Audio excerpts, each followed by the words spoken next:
Happy Tulip Tuesday. This is the day we share timely tips for the Tulip tribe. Today, preparing a pumpkin for design. We love working with these, and there's a few tips to make it easier. 1, find the perfect handle. I love them when the stem is attached and it's grand. Then it's always, how do I keep it? It's all in the cutting. Rather than cut the top off, just cut a hole.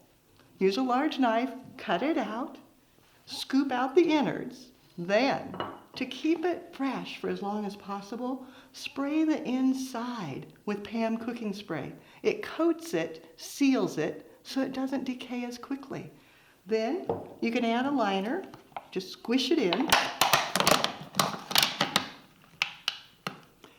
Then you can add wet foam, floral netting, fresh water, whatever you want. You have a water source. Now you know the pro techniques for designing in a pumpkin.